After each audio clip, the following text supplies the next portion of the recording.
So పిచ్చుక Srinivas Ayesha case వాదించినటువంటి lawyer కూడా మనకు ఫోన్ లైన్లో ఉన్నారు. శ్రీనివాస్ గారు నమస్తే. జూమ్లో ఉన్నారు. జూమ్లో ఉన్నారా? Okay, right. శ్రీనివాస్ గారు నమస్తే. వినిపిస్తుంది సార్. నమస్తే సార్. శ్రీనివాస్ గారు 18 ఏళ్ల నిరీక్షణ, పాపం వాళ్ళ పేరెంట్స్ ఎంత ఫైట్ చేశారంటే నిజంగా వాళ్ళు ఆ స్థితిలో ఉండి కూడా ఎన్నో భయభ్రాంతులకు గురి కాబడి ఉంటారు. కాంప్రమైజ్ కోసం ఎంతో ప్రెజర్ ఉంటారు. అయినప్పటికీ కూడా ఇన్ని సంవత్సరాలు పోరాడినా కూడా వాళ్ళు ఆశించినటువంటి ఫలితం దక్కలేదు. సో మీరు మొదటి నుంచి వాళ్ళ వైపునటువంటి వాదించినటువంటి వాదనలు అవన్నీ కూడా అంటే ఎందుకు పని చేయలేదు అనుకుంటున్నారు? ఏం జరిగింది అనుకుంటున్నారు దీంట్లో? ఈరోజు న్యాయం జరగలేదంటే 19 సంవత్సరాలు అయిపోయిన తర్వాత కూడా న్యాయం జరగలేదు అనుకోవాల్సి వస్తూ ఉంది. ఎందువల్లంటే నిజం స్పష్టంగా కనిపిస్తానే ఉంది. ఎవరు నేరస్తులు, ఎవరు దాంట్లో దోషులు, ఎవరు హత్య చేశారు ఏమిటి ఒకళ్ళు కాదు కదా. అక్కడ ఉన్నది అంతా కూడా మొత్తం ఆయేషా మీరాతో పాటు ఉన్న వాళ్ళ రూమ్మేట్స్ ఉన్నారు. తర్వాత అది ఒక ఎక్కడో రైల్వే పట్టాల దగ్గర ఎక్కడో జరగలేదు. అది ఒక హాస్టల్లో జరిగింది. ఒక హాస్టల్, దానికి ఒక సెక్యూరిటీ, దానికి ఒక వార్డెన్ భర్త, వీళ్ళందరూ కూడా ఉన్నారు దానికి సంబంధించినది. కాబట్టి అది ఈరోజు సిబిఐ కానీ లేకపోతే సిట్ కానీ మిగతా పోలీస్ అధికారులు కానీ ఎవరైనా సరే దీనికి సంబంధించింది ముద్దాయిలు దొరకలేదని చెప్పేసి అంటున్నారు. కానీ మొత్తం సంఘటనా స్థలం దగ్గర నుంచి కూడా ఎవరు నేరస్తులు అనేది స్పష్టంగా కనపడింది. ఈ రోజు కూడా తల్లిదండ్రులు ఇన్ని సంవత్సరాల తర్వాత మొత్తం వాళ్ళు కాదు మేము ఇన్వెస్టిగేషన్ చేశాము, తల్లిదండ్రులు చేశారు, మహిళా కమిషన్, ముస్లిం మైనారిటీ కమిషన్ వాళ్ళు వచ్చారు, తర్వాత SC ST commission, human rights commission, వీళ్ళందరూ వచ్చి దానికి ఇన్వెస్టిగేషన్ చేసి అక్కడే తేల్చేశారు. వాళ్ళందరూ కూడా తేల్చారు. ఆ రోజు కూడా పత్రికల్లో కానీ దీనికి కానీ చాలా మంది న్యూస్ రిపోర్టర్స్ కానీ దీనికి సంబంధించిన ఇన్వెస్టిగేషన్ చేసి బయట వ్యక్తులు ఎవరు కూడా దీనికి సంబంధించింది లోపలి వారి ప్రమేయం లేకుండా లోపలికి రావడానికి వీలు లేదు.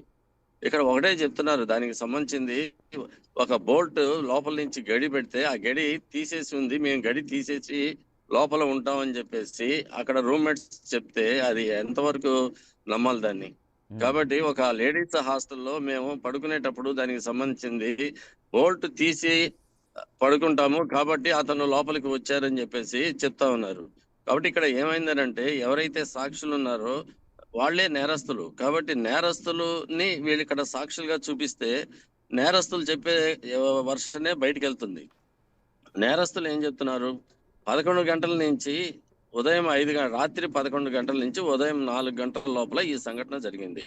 కాబట్టి ఏ సాక్షి చెప్పినా కూడా ఉదయం 5 గంటల నుంచి మేము లేచినప్పుడు ఏం జరిగిందని చెప్తున్నారు తప్ప మిగతా రాత్రి ఏం జరిగిందని చెప్పడం లేదు ఎవరు కూడా. ఎందుకు చెప్పట్లేదంటే వాళ్లే నేరస్తులు, వాళ్ళు నేరస్తులతో కుమ్మక్కయ్యారు, నేరస్తులు లోపలికి రావడానికి సహకరించారు, నేరస్తులతో పాటు వాళ్ళు నేరంలో పార్టిసిపేట్ చేశారు. ఇక్కడ ఏం జరుగుతుందంటే ఇన్వెస్టిగేషన్ అధికారులందరూ ఏం జరిగింది ఏమిటి అని అంటే మేము ఉదయం లేచాము, లేచేదలికి మేము చూసాము, ఇదే చెప్తున్నారు వర్షన్. మరి 11 నుంచి 4 గంటల వరకు ఏం జరిగింది అనేది అంతమంది మొత్తం అవతల పక్కన వాళ్ళని ఎవరైనా భయభ్రాంతులకు గురి చేసి ఉంటారా శ్రీనివాస్ గారు? ఏమనుకుంటున్నారు? ఎందుకంటే వాళ్ళు సాక్షులుగా ఉన్నారు, వాళ్ళకి అంతా తెలియాల్సిన అవసరం ఉంటుంది. కానీ ఆ రకంగా వెంటనే మాట్లాడడం అంటే వాళ్ళని ఎవరైనా భయభ్రాంతులకు ఇమ్మీడియట్ గా గురి చేసి ఉంటారా? వాళ్ళు సాక్షులు కాదు, వాళ్లే నేరస్తుల్ని పట్టుకొని వీళ్ళు ఏం అడుగుతున్నారంటే వాళ్ళని సాక్షులుగా ట్రీట్ చేసి మీరు చెప్పండి ఏం జరిగింది అని అంటున్నారు. మేము రాత్రి నిద్రపోయాము, తెల్లారి లేచేదానికి బాడీ చూసాము అంటున్నారు. కానీ 11 నుంచి 4 గంటల వరకు వాళ్ళు నేరస్తులతో పాటు వాళ్ళు కూడా ఉన్నారు, నేరంలో వాళ్ళు కూడా పార్టిసిపేట్ చేశారు. కాబట్టి వాళ్ళ పేర్లు బయటికి రావాలనంటే వాళ్ళని విచారణలో తీసుకోవాలి, కస్టడీ కదా.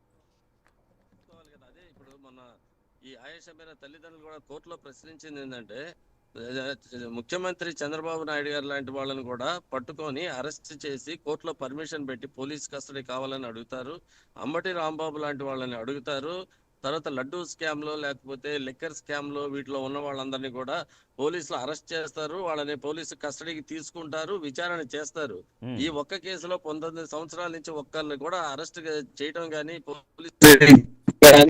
చేయటం గాని జరగలేదా అని అంటేనే దీంట్లో ఉన్న ఇది విచారణ పద్ధతి ఎలా చేస్తున్నారు ఏమిటి? దీంట్లో నేరస్తులు రాజకీయ నాయకులకు సంబంధించిన కుటుంబాలకు సంబంధించిన వాళ్ళు ఉంటే విచారణ ఎలా జరుగుతుంది అనేది ఈ రోజు మనం మొత్తం అన్ని కేసుల్లో కూడా చూస్తున్నాం. వివేకానంద రెడ్డి హత్య కానీ మిగతాది కానీ ఏది కూడా ఒక 3 నెలల్లో స్టాట్యూటరీ పీరియడ్ ప్రకారం విచారణ ముగించాల్సిన కేసుల్లో దాంట్లో సంవత్సరాల తరబడి సంవత్సరాలు ఒక ప్రభుత్వాలు మారిపోతాయి, ఇంకో ప్రభుత్వం వస్తుంది, మళ్ళీ ఇంకో ప్రభుత్వం వస్తుంది, కానీ ఈ విచారణ జరుగుతూనే ఉంటుంది. విచారణ పేపర్లో మాట్లాడుతూనే ఉంటారు, టీవీలో డిబేట్ అవుతుంటది, సుప్రీంకోర్టులో దాని మీద అప్పుడప్పుడు దాంట్లో ఒక్కొక్క తీర్పు వస్తూ ఉంటది, ఒక్కొక్కళ్ళు కోర్టుకు వెళ్తూనే ఉంటారు. ఇది ఏమి ఇన్వెస్టిగేషన్, ఇది ఏం చట్టం ఏమిటి అనేది ఆలోచించాల్సిన అవసరం ఉంటుంది. రైట్ అశోక్, మనం చూస్తున్నాం లాయర్ మాట్లాడుతున్నారు, సాక్షులే నేరస్తులుగా ఉన్నారని. శ్రీనివాస్ గారు అంటే ఇప్పుడు కోర్టు చెప్పిన దాని ప్రకారం సాక్ష్యాధారాలు లేవు, కేసు కొట్టేస్తున్నానని చెప్పింది. ఫర్దర్ మళ్ళీ లీగల్ సపోర్ట్ కావాలంటే చేస్తామని అంటుంది, ప్రైవేట్ పిటిషన్ కావాలంటే వేసుకోమంటుంది. సరే, శంషాద్ బేగం మీరు మళ్ళీ పిటిషన్ వేస్తారు, మళ్ళీ ఎంక్వైరీ ఎవరు చేస్తారు? ఆల్రెడీ సిబిఐ ఏంది లేదని తెలుస్తుంది, సిటీలో లోకల్ గా సిఐడి వాళ్ళు ఏం లేదని తేల్చారు, లోకల్ పోలీసులు ఏం లేదని తేల్చారు. మళ్ళీ ప్రైవేట్ పిటిషన్ వేస్తే మళ్ళీ ఎంక్వైరీ ఎవరు చేస్తారు? అదే అందుకనే కదా మేము దీంట్లో వీళ్ళు ఉన్నంత మాకు ఎవరో నేరస్తులు ఎదురుగా ఉంటే అవసరం లేదు కదా. దానికి మేము చెప్తున్నాం నేరస్తులు ఎవరో ఏమిటో అని చెప్పేసి విచారణ ఎలా చేయాలో చెప్తున్నాము. అలాగే డివిజన్ బెంచ్ కూడా చాలా క్లియర్ గా దీన్ని ఎలా చేయాలి ఏమిటి అనేది చెప్పింది. అంటే అసలు నేరస్తులు ఎవరైతే ఉన్నారో వాళ్ళని కాపాడడానికి మొత్తం ఇన్వెస్టిగేషన్ అంతా జరిగింది, నాయకులను బలి చేయడానికి చేశారని డివిజన్ బెంచ్ స్పష్టంగా దానికి చెప్పి, కాబట్టి ఆ పోలీస్ ఆఫీసర్లు ఎవరైతే దీన్ని సత్యంబాబుని ఇరికిచ్చారో ఈ కేసులో వాళ్ళందరి మీద కూడా కేసులు పెట్టాలని చెప్పేసి, వాళ్ళ మీద డిసిప్లినరీ యాక్షన్ తీసుకోవాలని ఒక జీవో మెన్షన్ చేసి, ఆ జీవో ప్రకారంగా హోమ్ డిపార్ట్మెంట్ కి రాష్ట్ర ప్రభుత్వానికి వాళ్ళకి సూచనలు చేసింది. డివిజన్ బెంచ్ ముందు వచ్చినప్పుడు అడ్వకేట్ జనరల్ కూడా మేము ఒక 3 నెలల్లో దానికి సంబంధించింది వాళ్ళ మీద చర్య తీసుకుంటామని చెప్పారు. కాబట్టి ఇప్పుడు సిబిఐ వాళ్ళు ఎవరు కూడా ఈ పోలీస్ అధికారుల మీద విచారణ చేసి వాళ్ళని కస్టడీలో తీసుకొని చేస్తే, ఎవరి ఆదేశాల మేరకు మొత్తం కూడా ఆ సాక్షుల్ని అన్ని కూడా అక్కడ తారుమారు చేశారు.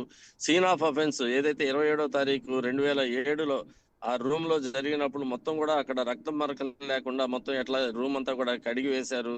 తర్వాత ఒక్క ఫింగర్ ప్రింట్ కూడా అక్కడ లేకుండా ఎలా చేశారు. తర్వాత ఇక్కడ ఉన్న రక్త పట్టలను తీసుకెళ్లి వాషింగ్ మిషన్ లో ఎవరు వేసారు ఏమిటి, ఇవన్నీ కూడా దానికి సంబంధించింది కూడా మొత్తం కూడా డిస్కస్ చేశారు, చర్చ జరిగింది. ఈ తీర్పులో స్పష్టంగా రాసి, కాబట్టి ఇటువంటి దాంట్లో మళ్ళీ విచారణ చేయాలి మళ్ళీ అని చెప్పేసి సిబిఐ వాళ్ళకి ఇన్వెస్టిగేషన్ కి ఇస్తే, వాళ్ళు అసలు సిబిఐ వాళ్ళు ఒక్క అడుగు కూడా ముందుకు వేయకుండా అంతకుముందు ఏదైతే ఇన్వెస్టిగేషన్ చేశారో ఆ విచారణనే వాళ్ళు తీసుకొని ఒక అడుగు కూడా ముందుకు వేయకుండా, ఇంతకుముందు సాక్షులు ఎవరైతే ఉన్నారో ఈ స్టూడెంట్స్ ఉన్నారు, ప్రీతి, నవ్య, మొత్తం వీళ్ళందరూ కూడా, రాధిక, వీళ్ళందరూ కూడా ఇప్పుడు ఫారిన్ లోనే ఉన్నారు. ఒక న్యూజిలాండ్ లో, యుఎస్ఏ లో, కాలిఫోర్నియాలో ఉన్నారు. వాళ్ళందరినీ రూమ్మేట్స్ వాళ్ళందరూ ఎవరైతే నేరస్తులు అని ఈ రోజు మేము అంటున్నామో వాళ్ళందరినీ వాట్సాప్ లో ఏమా చెప్పండి అని చెప్పేసి వాట్సాప్ లో విచారిస్తారు వీళ్ళు. అక్కడ గవర్నమెంట్ దగ్గర నుంచి తీసుకొని రాలేదు ఇండియాకి తీసుకొచ్చి దాన్ని విచారణ చేసి చేయాల్సింది వాట్సాప్ లో అడిగి ఏం జరిగిందమ్మా అని చెప్పేసి వాళ్ళని అడిగి ఇచ్చేస్తే ఇంకా విచారణ ఎలా ఉంటుంది, దాంట్లో నిజాలు ఎలా బయటకు వస్తాయి. అంటే ఇప్పుడు లోకల్ పోలీసుల్ని, సరే మీరు అన్నట్టుగా అప్పుడున్న ప్రభుత్వాన్ని నడిపించే వ్యక్తులు, మంత్రులు, వీళ్ళందరూ లాబింగ్ చేశారు, మేనేజ్ చేశారు అనుకుందాం సార్. సిబిఐని కూడా ఎవరు మేనేజ్ చేస్తుంటారు? ఒకటి, అత్యున్నత దర్యాప్తు సంస్థ సిబిఐ కూడా ఎందుకు ఇంత నిర్లక్ష్యంగా ఏమీ ఆధారాలు సేకరించలేని పరిస్థితి? ఏం లేదు సార్, ఇప్పుడు ఇంత ముందు పోలీసులు ఏం చేశారంటే పొలిటికల్ ఫ్యామిలీకి సంబంధించిన వాళ్ళు ప్రొటెక్ట్ చేయడానికి అని చెప్పేసి రాష్ట్ర ప్రభుత్వ యంత్రాంగం కూడా మొత్తం చేసి దాంట్లో ఆ పనిలో ఉన్నారు. వాళ్ళని రక్షించడానికి ఇంకా వేరే వాళ్ళని ఎవరిని పెట్టాలని చెప్పేసి ఈ రోజు సిబిఐ వాళ్ళ పని ఏంటంటే, వాళ్ళు కూడా మిగతా పోలీస్ ఆఫీస్ వాళ్ళందరినీ కూడా యాక్షన్ తీసుకోమన్నారు. కాబట్టి సాక్ష్యాలు మాయం ఎవరు చేశారు అంటే పోలీసులు, కాబట్టి పోలీస్ ఆఫీసర్లు ఉన్నారు కాబట్టి వాళ్ళ మీద ఇప్పుడు చర్యలు తీసుకోవాల్సి వస్తుంది. అందుకనే సిబిఐ వాళ్ళైనా పోలీసులైనా అందరూ ఒకటే పోలీస్ డిపార్ట్మెంటే కాబట్టి తమ పోలీసు అధికారులని వాళ్ళని కాపాడుకోవడానికి సిబిఐ వాళ్ళు దీంట్లో వాళ్ళ జోలికి వెళ్లకుండా, ఆ ఇన్వెస్టిగేషన్ జోలికి వెళ్లకుండా, ఆ ఇన్వెస్టిగేషన్ వాళ్ళు పర్ఫెక్ట్ గా చేశారని. శ్రీనివాస్ గారు, మీ ఫేస్ కట్ అవుతుంది, కొంత మీరు ఫోన్ డైరెక్షన్ కొంచెం మార్చుకోండి. ఇట్లా ఉండండి. ఓకే, ఇప్పుడు మాట్లాడండి. సిబిఐ వాళ్ళు ఇప్పుడు ఏం చేశారంటే తమ తోటి పోలీస్ ఆఫీసర్లని, ఇన్వెస్టిగేషన్ ఆఫీసర్ని రక్షించుకోవడానికి వాళ్ళ ఇన్వెస్టిగేషన్ కరెక్ట్, పర్ఫెక్ట్ అని చెప్పేసి ఈ రోజు వాళ్ళు క్లీన్ చిట్ ఇస్తున్నారు. ఏదైతే హైకోర్టు వాళ్ళ మీద చర్యలు తీసుకోముందో దాన్ని పక్కన పెట్టేసి ఈ రోజు వాళ్ళకి క్లీన్ చిట్ ఇచ్చేసి వాళ్ళు చేసిన ఇన్వెస్టిగేషన్ కరెక్ట్ అని చెప్పేసి వాళ్ళు అదే ఇన్వెస్టిగేషన్ ఇప్పుడు కోర్టు ముందు ఉంచారు. కాబట్టి ఇప్పుడు కోర్టు ఏదైతే క్రిమినల్ కోర్టు ఏదైతే చెప్పిందో ఈ ఇన్వెస్టిగేషన్ అంతా కరెక్ట్ కాదని అది పెట్టడం వల్ల ఈ రోజు సిబిఐ కోర్టు ఇంకా దానికి సంబంధించింది ఆల్రెడీ హైకోర్టు తీర్పు ఇచ్చింది, మేము దీన్ని క్లోజ్ చేస్తున్నాం అని చెప్పేసి అది కేసు క్లోజ్ చేసేద్దాం. అంటే సార్ ఇక్కడ కేవలం ఈ కేసులో ఒక ఆయేషా మీరా ఫ్యామిలీయే కాకుండా రెండో జీవితం కూడా నాశనం అయింది, సత్యంబాబు జీవితం. అమాయకుడు, సరే చిన్న చిన్న దొంగతనాలు ఏవో చేసి ఉండొచ్చు కానీ అతని జీవితాన్ని నాశనం చేశారు, అతని ఆరోగ్యాన్ని నాశనం చేశారు, 7-8 ఏళ్ల పాటు జైల్లో పెట్టారు. ఇప్పుడు మన చట్టంలోనే ఉంది కదా సార్, 100 మంది దోషులు తప్పించుకోవచ్చేమో కానీ ఒక్క నిర్దోషికి కూడా శిక్ష పడకూడదని. అలాంటి సత్యంబాబు ఆయేషా మీరాతో పాటు ప్యారలల్ గా సత్యంబాబు ఏ పాపం తెలియకపోయినా కూడా. సో ఇందాక మీరు చెప్పారు ఆ రోజు సుప్రీంకోర్టు సంథింగ్ హైకోర్టు చెప్పింది, ఎవరైతే అది సత్యంబాబుని అన్యాయంగా అరెస్ట్ చేశారో ఆ పోలీస్ అధికారుల మీద సీరియస్ యాక్షన్ తీసుకోమని చెప్పింది, సత్యంబాబుని ఆర్థికంగా ఆదుకోవాలని చెప్పింది, ఉద్యోగం ఇవ్వాలని చెప్పింది. వీటిలో ఒక్కటైనా ఇంప్లిమెంట్ అయిందా శ్రీనివాస్ గారు? ఏదీ లేదు. గవర్నమెంట్ మేము అడిగిన తర్వాత దానికి సంబంధించి తర్వాత దళిత సంఘాలు వీళ్ళు అందరూ కూడా దానికి అడిగిన తర్వాత ఒక జీవో జాయింట్ కలెక్టర్ చంద్రుడు వచ్చిన తర్వాత ఒక జీవో ఇచ్చేసి అతనికి 10 లక్షల రూపాయలు అలాగే ఎకరం పొలం తర్వాత ఇల్లు అది జీవో ఇచ్చారు. అది జీవో ఇచ్చి కూడా 5 years అయిపోయింది. దానికి సంబంధించింది వాళ్ళు 1 లక్ష రూపాయలు మాత్రం కోర్టు ఖర్చులు కట్టమన్నది కాబట్టి ఆ ఖర్చులు తప్ప తర్వాత దీంట్లో ఈ జీవోలో కానీ ఏవి కానీ ఇల్లు కానీ పొలం కానీ లేకపోతే ఈ 10 లక్షల నష్టపరిహారం కానీ ఏది కూడా ప్రభుత్వం దగ్గర నుంచి రాలేదు, ఇవ్వలేదు. ఈ లోపల ఏం చేశారంటే సిబిఐ దర్యాప్తు చేస్తుంది కాబట్టి అది అయిపోయిన తర్వాత మేము చేస్తామని చెప్పేసి వాళ్ళకి వంక దొరికింది. దానికోసం సిబిఐ దర్యాప్తు జరుగుతుంది కాబట్టి ఇప్పుడు మేము ఇవ్వలేమని చెప్పేసి చెప్పారు. ఇంతవరకు సత్యంబాబు కుటుంబానికి కానీ సత్యంబాబుకి కానీ ఎటువంటి న్యాయం కూడా జరగలేదు. సత్యంబాబు తల్లి కూడా చనిపోయినట్టున్నారు కదండి ఈ విచారణలోనే. పాపం టెన్షన్ తో తిరిగింది, అన్ఎడ్యుకేటెడ్ కూలి పని చేసుకునే ఆవిడ కోర్టుల చుట్టూ తిరిగింది, విజయవాడ చుట్టూ తిరగటం నేను చూశాను అప్పట్లో కొడుకుని కాపాడుకోవటానికి. ఆవిడ కూడా ఆ తర్వాత ఏమైపోయిందో కూడా తెలియదు కదండి. అవును, ఆవిడ చనిపోయినా దాని గురించి ఒక రకంగా ఉంటుంది కానీ ఆ మానసిక స్థితిలో దాంట్లోంచి ఆవిడ ఎటు వెళ్ళిందో ఏంటో ఇప్పుడు చనిపోయిందా లేదా అని చెప్పడానికి కూడా లేకుండా ఇప్పుడు మళ్ళీ దానికోసం ఆవిడ చనిపోయిందని డిక్లేర్ చేయమని చెప్పేసి మళ్ళీ కోర్టుకు వెళ్లాల్సిన పరిస్థితి కూడా వచ్చింది. అటువంటి పరిస్థితి సత్యంబాబుకి ఏర్పడింది. సార్ ఇప్పుడు ఇలాంటివి జరిగితే ప్రజల్లో పోలీసు వ్యవస్థ మీద చట్టాల మీద పూర్తిగా నమ్మకం పోతుంది కదా సార్. ఎవరికి వాళ్ళు ఇక ఇన్స్టెంట్ జస్టిస్ కోరుకుంటారు. అంటే ప్రాణం తీసినోడు ప్రాణం తీసేయాలని వీళ్ళే వెపన్ చేతిలో పట్టుకుంటారు కదండి. ఇంత దౌర్భాగ్యమైన పరిస్థితిలో మన పోలీసు వ్యవస్థ మన సిబిఐ వ్యవస్థ ఉంటే రేపు న్యాయం జరగదని డిసైడ్ అయినప్పుడు ఇప్పుడు నా ఫ్యామిలీలో ఎవరికో ఏదో జరిగింది సార్, రేపు పొద్దున సిబిఐకి వెళ్ళిన న్యాయం జరగదు, సిఐడికి వెళ్ళిన న్యాయం జరగదు, పోలీసులు పట్టించుకోరు, మేనేజ్ చేసేస్తారు పొలిటికల్ సిస్టమ్ అని తెలిసినప్పుడు నేనే ఒక ఆయుధం పట్టుకుంటాను కదా. అదేనండి, అది మీరు ఆయుధం పట్టుకుంటామని చెప్పక్కర్లేదు. ఇప్పుడు కేంద్ర ప్రభుత్వము ఏదైతే మావోయిస్టులను అణచివేయడానికి ఎన్ఐఏ చట్టాలు అవన్నీ తెచ్చి స్పెషల్ పబ్లిక్ ప్రాసిక్యూటర్ ని స్పెషల్ కోర్ట్స్ ని పెట్టిందండి. చివరికి 15 సంవత్సరాల తర్వాత ఏమి నిర్ణయానికి వచ్చారనంటే ఈ చట్టాలు ఇవి పనికిరావు కాబట్టి ఆపరేషన్ తోటి ఆయుధాలు తీసుకెళ్లి చంపితేనే దానికి పరిష్కారం కాబట్టి మేము 31లో చంపుతాం అని అన్నారు. సో ఏదైనా దానికి వాళ్ళు అక్కడ ఆయుధాలు పట్టుకున్నా ఇక్కడ కేంద్ర ప్రభుత్వం ఆయుధాలు పట్టుకున్నా ఇప్పుడు మనం ప్రజలు కూడా ఆయుధాలు పట్టుకుంటేనే దానికి సంబంధించిన పరిష్కారం అనేది జరుగుతుందని ఈ వైఫల్యాల వల్ల మనకి తెలుస్తుంది. కాబట్టి దీని మీద నమ్మకం కలిగించాల్సిన బాధ్యత మన మీద ఉంటది, వీళ్ళ మీద ఉంటది. కాబట్టి అటువైపుకి నెడితే ఈజీ, కానీ ఈ ప్రజాస్వామ్యం మీద ఈ న్యాయ వ్యవస్థ మీద వీటి మీద నమ్మకం కలిగించాలంటే ఎన్ని సంవత్సరాలు పడుతుందండి. ఇలా అన్ని కూడా దాన్ని ఇచ్చేసేసి పొలిటికల్ గా దాన్ని ఇచ్చేసినప్పుడు దాని మీద ఆ నమ్మకం ఇచ్చేసినప్పుడు ఆయుధం పట్టుకోవడం ఎంతసేపు అండి, ఆయుధం పట్టుకుని చంపేయడం. ఇప్పుడున్న సార్ ఈ పొలిటికల్ సిస్టమ్ ముందు ఎన్ని లొంగిపోతున్నాయండి. ఎంటైర్ పొలిటికల్ ఇప్పుడు ఆయేషా మీరా కేసు కావచ్చు, ప్రత్యూష కేసు కావచ్చు, ఆఖరికి వివేకానంద కేసు కూడా కావచ్చు.